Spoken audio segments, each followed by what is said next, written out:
¿Qué tal? Bienvenido a La Aventura, podcast de libros y lectura.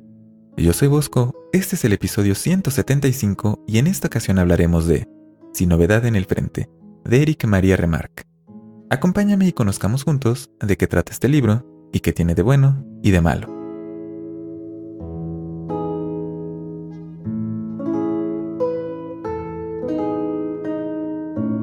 Esta semana hablaremos sobre un libro que está situado en una de las dos guerras mundiales.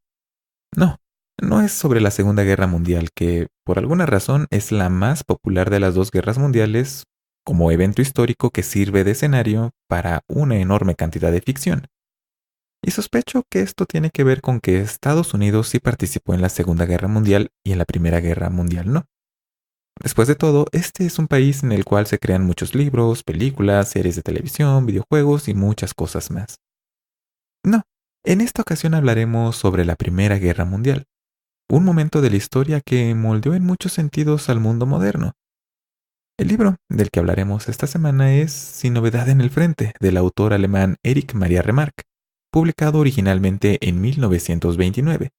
Este libro fue sumamente popular al momento de publicarse y es considerado como una de las novelas más importantes del siglo XX por algunos críticos, principalmente por su mensaje antibélico. Este fue uno de los primeros libros que se atrevió a mostrar las condiciones de la guerra de una manera honesta, en una época en la que hablar de guerras era exaltarlas, hablar del patriotismo, del compromiso, del heroísmo. Incluso a veces la ficción parecía más propaganda que historias, de tanto que se alababa a la guerra. En cambio, el autor, Éric Maria Remarque, vivió de cerca la Primera Guerra Mundial, pues fue un soldado durante ella en el frente occidental, es decir, en la frontera entre Francia y Alemania. Por lo tanto, su visión acerca de la guerra no era para nada idealizada. Muchas de las cosas que vivió durante su servicio militar lo inspiraron para escribir Sin novedad en el frente y otros libros más que son continuación de este y tratan sobre temas bélicos. Es interesante, por cierto, que el autor decía sobre este libro que no deseaba dar con él un mensaje antibélico, solo quería contar las cosas tal cual las había vivido. Pero eso es más que suficiente para que no deseemos que vuelva a ocurrir una guerra como la que nos cuenta. Así que mejor empecemos de una vez a hablar de qué trata este libro. Como decíamos, la historia de este libro está situada durante la Primera Guerra Mundial. Aquí conocemos a Paul Bäumer, un soldado alemán, común y corriente, sin nada en especial. Como muchos otros soldados, es apenas un muchacho de unos 20 años. Interrumpió sus estudios para unirse a la lucha en el frente de la guerra. Cuando la historia inicia, nos encontramos a Paul acompañado de sus compañeros de batallón, que están tomándose un descanso después de estar varios días seguidos y de manera ininterrumpida en combate. ¿Cuántos días? 2 semanas completas. El resultado de esta lucha ha sido que de 150 soldados que componían el batallón de Paul, solamente sobreviven 80, poco más de la mitad. Y la mayoría de estos soldados muertos en combate eran, como nuestro protagonista, muchachos, personas muy jóvenes que no tenían otra experiencia militar más que el combate que acababan de vivir. Y Paul no está solo, está rodeado de sus amigos, que lo acompañan al campo de batalla y en los tiempos en los que hay alguna breve pausa entre batallas. Sus amigos son Lear, Müller y Krupp. Todos originalmente eran compañeros de escuela, y todos también se convirtieron en soldados, enlistándose voluntariamente, motivados en parte por uno de sus profesores de la escuela, que les hablaba todo el tiempo de lo patriótico y heroico que era luchar por tu país en la guerra. Ahora que han experimentado los horrores de la guerra en carne propia, han pasado de respetar a ese profesor, como un maestro y mentor, a odiarlo por haberlos convencido de ir al frente de batalla, por hacer que todos los días estén arriesgando su vida y en general sin saber por qué. La idea de que están luchando por su país no les convence en lo absoluto, pues sienten que solamente se la pasan luchando para avanzar unos cuantos metros de una trinchera a otra. A este grupo también le acompaña Jaden, que en tiempos de paz era un cerrajero, a Westus, que era recolector de estiércol, ambos también de la edad del grupo de amigos de Paul, Y para completar este grupo de soldados también se encuentran Detring, que es un campesino ya adulto, con una esposa que le espera en casa, y Kaczynski, un hombre de unos 40 años de edad que es el mayor de todos y por lo tanto es él ahora el mentor de todo el grupo. Muy pronto nos damos cuenta de algunas realidades de la guerra. Que hayan muerto casi la mitad de los soldados del batallón de Paul es, en realidad, algo que para él y sus amigos tiene un lado positivo. El cocinero, antes de que regresara el batallón, había preparado comida para 150 personas. Y ahora que solamente están vivos 80, Paul y sus amigos están seguros de que les van a tocar las raciones de sus compañeros fallecidos. Así van a complementar su ración diaria, que suele ser pequeña y no los deja casi nunca satisfechos. El cocinero, sin embargo, no está de acuerdo con esta idea, más por una cuestión burocrática y por un apego un poco irracional a las reglas, y les dice que no puede darles las raciones extra porque no les corresponden, que prefiere que se desperdicien. Tiene que ocurrir una discusión bastante acalorada para que logren convencerlo y todos los soldados sobrevivientes puedan ese día comer a sus anchas. Y también nos enteramos de que regresar del frente no es garantía de que vas a sobrevivir. Que no te maten en el campo de batalla no es garantía que vas a seguir vivo mucho tiempo. No todos los amigos de Paul salieron bien librados de la batalla reciente. Kemerich, otro muchacho de la misma edad que todos, se encuentra hospitalizado por una herida en su pierna. Cuando el grupo de Paul va a visitarlo, él, Kemerich, se encuentra en cama y su pierna herida ya ha sido amputada. Sin embargo, Kemerich aún no se ha dado cuenta de ello. Aún siente el dolor de su pierna como si la tuviera ahí, y sus amigos no se atreven a decirle que ya la ha perdido. Y es que, además, su situación en general no es nada buena. Paul se da cuenta desde el momento que lo ve que Kemerich no va a vivir mucho tiempo. Su piel ya se ve pálida y reseca, como si fuera cuero pegado a sus huesos. Y esto es algo que nuestro protagonista ya sabe es señal de una muerte inminente. Kemerich no es el primer camarada que nuestro protagonista ve en la misma situación. Y nuestro protagonista también sabe que no va a ser el último.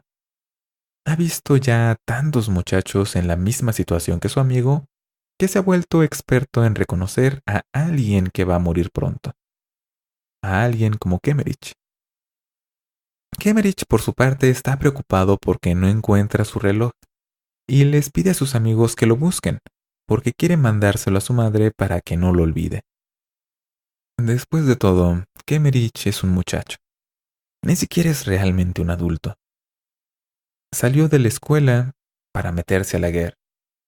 Cualquier otro muchacho de su edad que estuviera a punto de morir estaría siendo consolado por sus padres y acompañado por su familia. Pero él, que es un soldado, va a morir solo, en compañía de otros soldados que igual que él morirán pronto.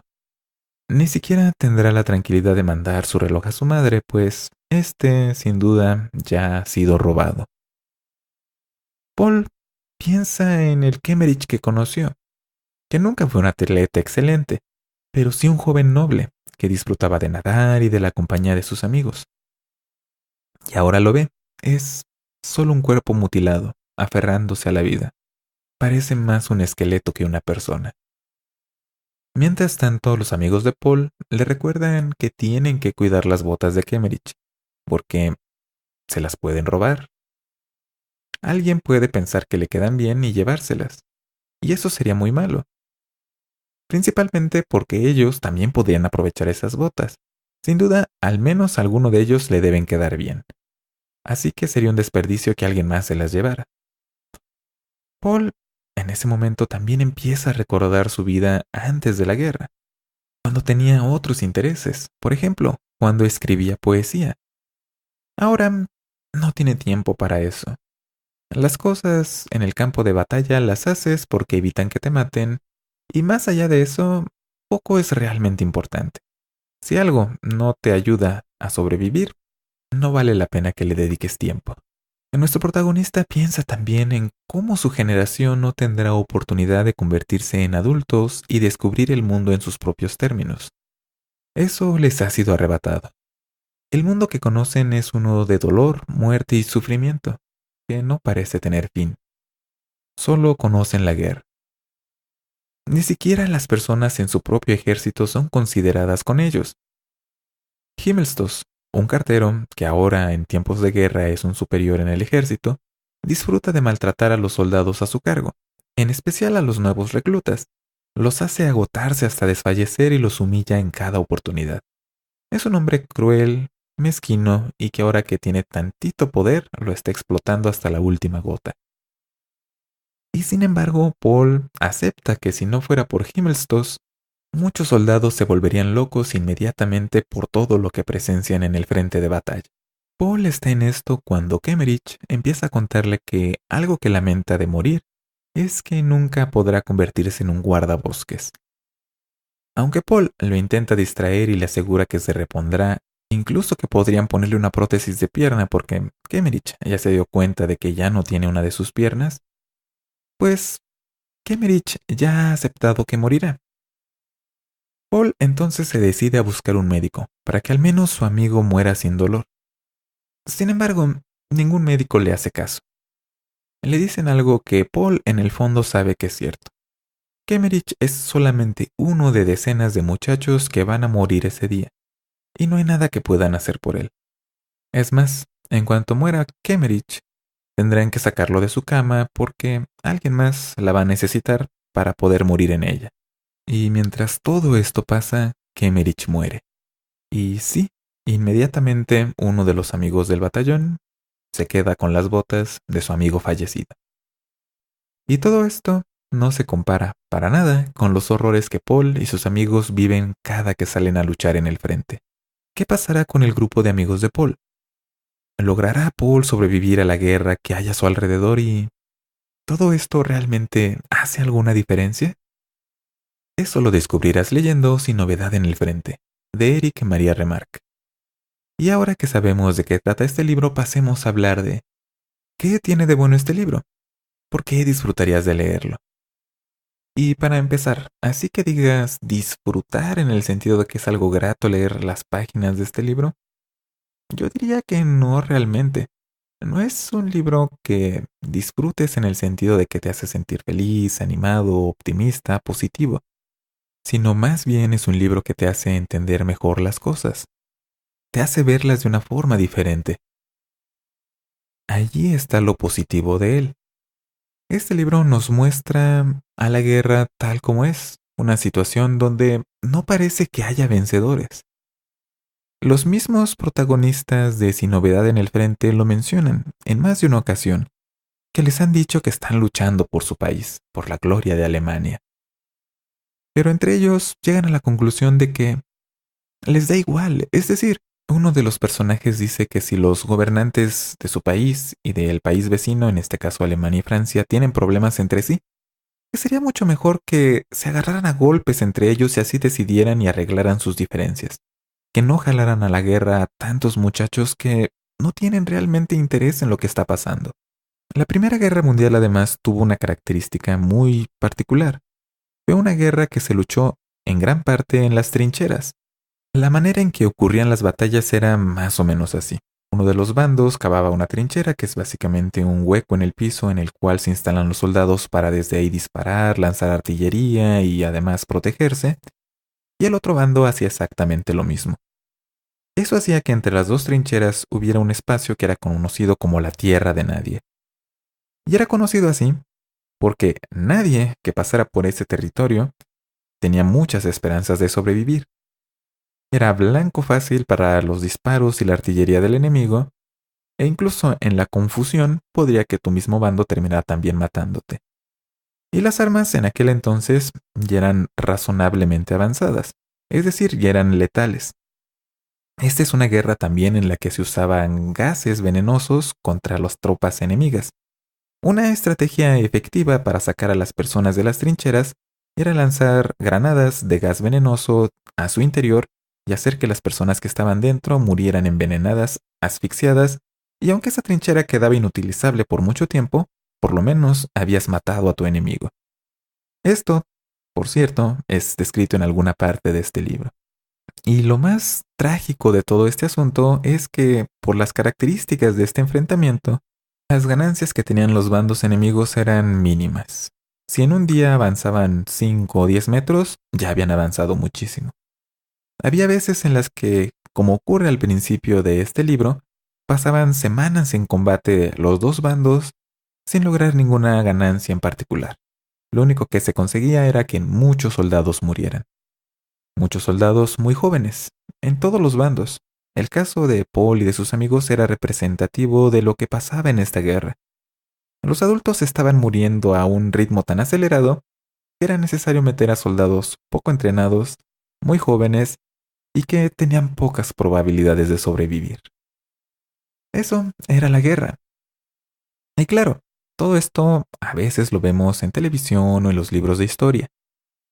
Si de por sí allí tiene impacto, leerlo en este libro en el cual no es un soldado o un montón de soldados, sino un personaje con un nombre, con motivaciones, con miedos, con virtudes, defectos, una familia, una historia personal, hace que realmente entendamos con mayor claridad cómo la guerra es tan devastadora. Esos 70 soldados que al principio del libro se nos cuenta que murieron de una manera tan poco personal, tan fría, como si fuera algo cotidiano, eran 70 personas que tenían familia, tenían padres, algunos tenían hijos, esposa, que tenían sueños, aspiraciones, amigos, que habían vivido, habían reído, habían llorado, habían sufrido, y murieron. En cuestión de minutos algunos, otros agonizaron largamente, o en el caso de Kemerich, primero perdieron partes de su cuerpo antes de que los médicos llegaran a la conclusión de que simplemente no iban a sobrevivir, no iban a regresar. Y su muerte era algo tan común que ni siquiera era algo que sus mismos amigos llorarían mucho tiempo. Llegaba un punto en el que los soldados estaban tan acostumbrados a ver a sus compañeros morir que empezaban a dejar de sentir. Y eso también es una consecuencia de la guerra. Al principio de este episodio les platicaba un poco acerca de cómo la Segunda Guerra Mundial aparece en tantos medios, en tanta ficción. Incluso en el presente es mostrada como algo positivo, como algo que tuvo un efecto neto bueno para el mundo. Y pienso que esto tiene que ver con que las historias son contadas desde el bando que ganó la guerra. Así que, bueno, ganamos, eso es lo importante, aunque se hayan perdido millones de vidas. Los malos de la historia perdieron. Así que valió la pena la guerra, valió la pena esa pérdida de vidas humanas, ¿o no? La Primera Guerra Mundial ni siquiera tiene esto. No es como si alguno de los bandos fueran los malos. Eran potencias que se enfrentaron unas contra otras por distintos intereses. Claro, los países involucrados por supuesto que tenían la visión de que eran los que se encontraban en lo correcto. Yo lo digo desde un punto de vista externo. No tengo yo raíces históricas en ese evento. Pero en general, esta guerra es vista como una en la que se hizo evidente que si los seres humanos seguíamos enfrentándonos en conflictos armados de esta magnitud, pues no tendríamos mucho futuro que digamos. Las guerras transforman a las personas. No solo es una transformación de fronteras o de países o de organización del mundo, son personas las que lo viven. Y este libro nos hace ver todas esas cosas muy de cerca, de una manera que puede parecer cruda, brutal, incluso a veces exagerada, pero es lo que el autor vivió, lo que experimentó, y lo comunica de una manera muy efectiva, con una gran elocuencia, a veces encapsulando en pocas frases, en pocas palabras, todos estos significados, todas estas experiencias que hacen que, por difícil que a veces sea continuar leyendo este libro, no puedas dejar de hacerlo, porque quieres conocer más, entender mejor. Y eso es algo que vale la pena. Pero nada en la vida es perfecto, así que pasemos a hablar de ¿qué tiene de malo este libro? ¿Por qué no te gustaría leerlo? Pues principalmente porque es un libro desolador, aún más de lo que podrías esperar. No sé si lo estás notando, pero me está costando un poco de trabajo hablar de este libro. No es una lectura fácil, ya lo dijimos, no es propiamente un libro agradable de leer. Y de verdad es un libro del cual entiendo perfectamente que una persona pueda empezar a leerlo y llegar a un punto en el que diga, no, definitivamente no quiero leer esto en este momento. No es nada grato. Es algo que debes considerar. Si no te gusta leer sobre todos estos temas que admito que son demasiado sombríos, pues este libro básicamente se trata única y exclusivamente de esas cosas. Tenlo en cuenta. Y por otra parte, si no sabes mucho sobre cómo fue que se luchó la Primera Guerra Mundial, algunas descripciones y eventos pueden parecerte confusos. En este episodio traté de explicar algunas de las cosas que se tratan en este libro sobre cómo fueron los combates, el tipo de estrategias que se usaban, pero considera que este libro fue escrito cuando el recuerdo de la Primera Guerra Mundial aún estaba muy fresco. Las personas sabían perfectamente de qué estaba hablando el autor. Ahora nosotros, algunas décadas en el futuro, pues no tenemos ese mismo privilegio. Así que eso también tenlo en mente. Y en resumen, ¿recomendarías Sin novedad en el frente de Éric Maria Remarque? Con todo y que es un libro sombrío en el que parece que nunca pasa algo bueno, sí lo recomendaría. Pienso que la guerra es algo que para muchas personas es un evento lejano y que puede que por eso no logremos apreciar la magnitud que tienen estos acontecimientos en la vida de muchas personas. Cómo pueden devastar completamente el futuro de personas que de otro modo hubieran tenido una vida tranquila. Libros como este nos hacen acercarnos a los horrores de una guerra, poniéndole rostros, nombres y una historia.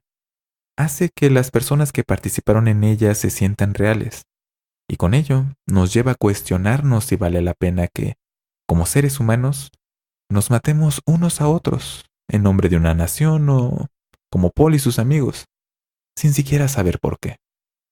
Muy recomendable. Y esto es lo relacionado con el libro de esta semana, Sin novedad en el frente, de Éric Maria Remarque. Ahora, la parte final del podcast.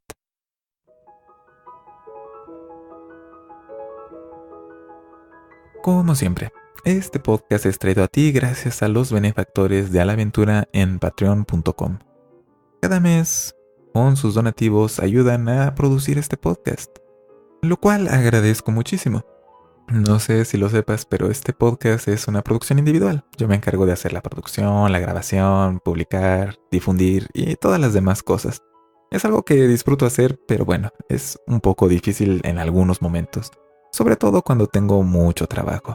Y si tú quieres, al igual que los benefactores de la aventura, ayudar a este podcast, pues puedes visitar patreon.com/alaaventura. Este enlace también está en alaaventura.net, donde también hay un enlace para Amazon México para que puedas comprar los libros de los que hemos hablado en el podcast y con eso también ayudas. Y para tratar de cambiar un poco el ánimo por el libro del que hablamos esta semana, que trata de un tema bastante difícil, crudo y como podrás ver que para mí es algo sensible, quiero comentarte que ya está más que seguro que vamos a tener diseños para hacer productos promocionales de A la Aventura. Lo único que falta es decidir cuáles son los autores célebres que vamos a usar como los personajes en estos productos. Uno, estoy seguro, ya está definido, es H.P. Lovecraft, porque en los comentarios de los escuchas ha resultado ser el más popular de todos. Y también para mí, en lo personal, es uno de mis autores favoritos que ha influenciado muchísimo no solo las cosas que me gusta leer, sino también toda la ficción que disfruto. Por lo tanto, ese está seguro. Sigo entre las sugerencias eligiendo algunos autores que me parece que son muy representativos, ahora sí, no tanto de la literatura universal, sino de este podcast.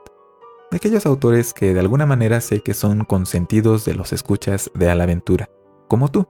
Así que aún tienes oportunidad de comentarme de quién te gustaría que tuviéramos algún producto promocional, como van a ser, para empezar, stickers. ¿Cómo puedes hacérmelo saber? Pues visitando alaaventura.net, porque esa es la manera más fácil de que encuentres el enlace para Twitter, Facebook, correo electrónico y los comentarios dentro del sitio. Con eso puedes ponerte en contacto conmigo y decirme no solamente lo que piensas sobre este tema, sino también darme recomendaciones, sugerencias de libros o hacer preguntas. Todo está ahí en alaaventura.net. que por cierto es también el lugar donde están todos los episodios de este podcast. Si estás escuchando desde Spotify te darás cuenta que no aparece desde el episodio número 1 del podcast. Esto es por dos cosas. Uno, porque cuando empecé el podcast no tuve cuidado de no usar música sin derechos de autor, así que en Spotify eso está prohibidísimo. Y lo segundo, que bueno, los primeros episodios apenas estaba aprendiendo, así que son muy distintos a los más recientes. Si quieres puedes escucharlos, pero vas advertido o vas advertida. Todo esto en alaventura.net. Y espero la semana siguiente sí tener saludos para los escuchas del podcast. Por lo pronto, esto es todo. Que tengas un excelente día y no dejes que nadie te convenza de que no eres especial, porque yo sé que sí lo eres. Y recuerda, ningún soldado sobrevive 100 veces. Hasta la próxima.